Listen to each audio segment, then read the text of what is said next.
Okay, so now the third approach is traditional approach. So we already covered two approaches, that is net income and net operating approach. Now the third one is traditional approach. What traditional approach says? Traditional approach is also known as intermediate approach.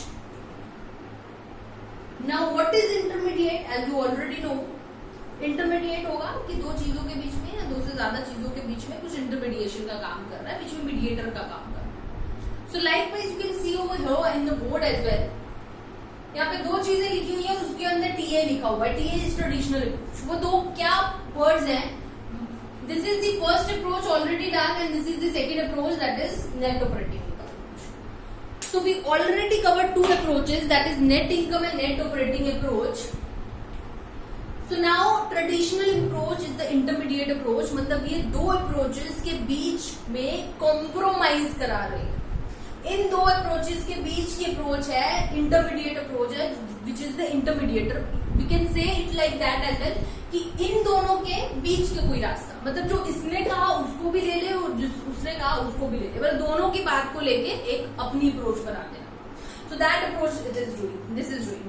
और second we can take is like it कि ये कुछ अलग बोल रहा है, ये कुछ अलग बोल रहा है, तो इन दोनों के बीच में कॉम्प्रोमाइज करा रही है कि आपकी भी सही बातें ले लेते हैं. कॉम्प्रोमाइज क्या होता है? सही सही पॉइंट दोनों के लेके और गलत गलत पॉइंट उनको बता दें. सो नाउ गलत की तो नहीं, but we will take right points of these two approaches and we will make in traditional approach. The third author is saying a different one. दोनों का मिक्सचर ही is going to tell. So now What is the case? देखिए एक line है, उसके दो extremes हैं. These are the two extremes. So according to traditional approach, net income is talking about this extreme, and net operating income is talking about the next second extreme. मतलब दोनों approaches अलग ही बिल्कुल extreme level की बातें कर रही है. ये ट्रेडिशनल अप्रोच कहते हैं. What that extreme is? अब नेट इनकम में हमने क्या पढ़ा? उसमें हमने कहा पढ़ा कि नेट इनकम का ऑथर कह रहा है कि 100% डेट से पैसा उठाइए तो ही कंपनी के लिए बढ़िया होगा. और ये कहते हैं कि ऑपरेटिंग जो आपका कैपिटल स्ट्रक्चर है वो ऑप्टिमल हो ही नहीं सकता. He is talking like this. ये कहते हैं 100% उठाओगे तो बेटर है, वो कहते हैं कि वो हो ही नहीं सकता. मतलब कोई भी कैपिटल स्ट्रक्चर बढ़िया नहीं हो सकता, चाहे डेट पूरा उठा लीजिए 100%, चाहे इक्विटी उठा लीजिए, चाहे दोनों को एक जैसा ले.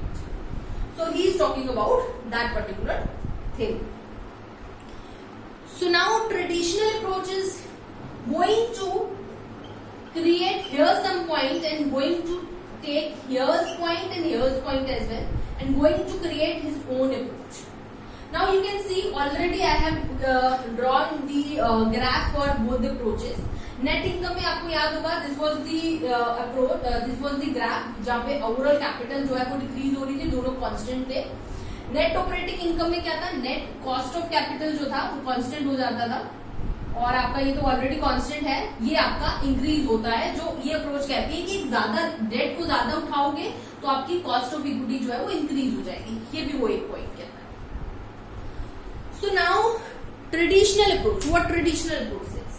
अब ट्रेडिशनल अप्रोच ये कहता है कि अगर तुम डेट को उठाते हो ज्यादा, डेट को ज्यादा उठाने से इनिशियली द कंपनी और initially when you are going to use more debt, it is going to give the benefit to the company.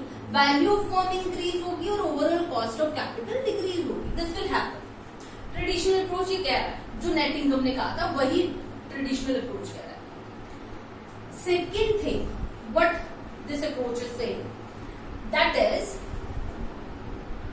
जो नेट ऑपरेटिंग इनकम ने कहा कि डेट को एक लिमिट तक बढ़ाना सही था, लेकिन अगर आपने डेट में उस लिमिट को क्रॉस कर दिया और बहुत ज्यादा इंक्रीज कर दिया, इन दैट केस आपकी वैल्यू ऑफ द फर्म भी नीचे आने लग जाएगी और ओवरऑल कॉस्ट ऑफ कैपिटल भी नीचे आएगी और कॉस्ट ऑफ कैपिटल जो है ओवरऑल कॉस्ट ऑफ कैपिटल बढ़ जाएगी और कॉस्ट ऑफ इक्विटी तो चलो उसने कहा ही था कि कॉस्ट ऑफ इक्विटी इंक्रीज होगी.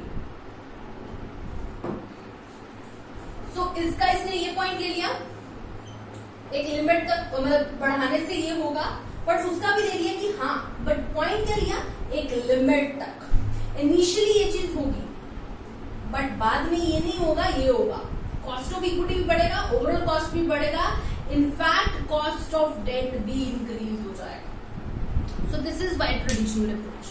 We will see this with the help of graph. The formulas are same to calculate this approach as well, जो हमने नेट इनकम में किए थे। फॉर्मूलाज में कोई डिफरेंट नहीं है, बस लॉजिक्स में ही डिफरेंट है, और आंसर्स को interpretation accordingly we have to do. So traditional approach में क्या कहा, यही कहा, this is cost of debt, this is cost of equity, और यहीं से मैं वो स्टार्ट कर दूंगी। कॉस्ट ऑफ डेट कांस्टेंट रहेगा, लेकिन एक लिमिट से ऊपर जब उठाओगे, ये हम ले लेते हैं जब 10% डेट था, ये हम ले लेते हैं जब 50% डेट से पैसा उठाया, ये हम ले लेते हैं जब आपने 90% डेट से पैसा लिया। तो जब 90% लिया तो आपका कॉस्ट ऑफ डेट जो है वो इंक्रीज हो जाएगा। सिमिलरली कॉस्ट ऑफ इक्विटी जो है वो तो चलो हल्का सा ज्यादा रहता ही है, अकॉर्डिंग टू दिस वो बढ़ेगा ही बढ़ेगा, लेकिन अगर आपने एक लिमिट तक उठाया तो उसको कोई फर्क नहीं पड़ेगा कॉस्ट ऑफ इक्विटी, बट एक लिमिट से ऊपर जब उठा लोगे तो कॉस्ट ऑफ इक्विटी भी इंक्रीज हो जाएगा। ओवरऑल कॉस्ट ऑफ कैपिटल क्या है, जो उसने कहा स्टार्टिंग में क्या होगा, आपकी ओवरऑल कॉस्ट ऑफ कैपिटल घटेगी।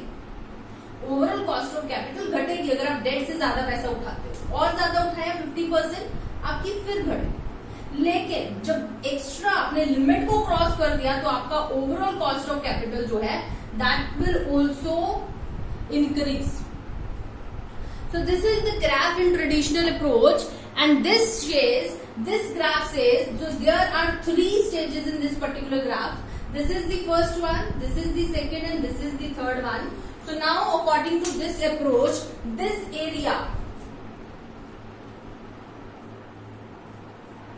where your cost of debt is constant, cost of overall cost is decreasing, and cost of equity is also constant, and you have taken more from debt, that is the optimal capital structure according to traditional approach. So this is the case in traditional approach.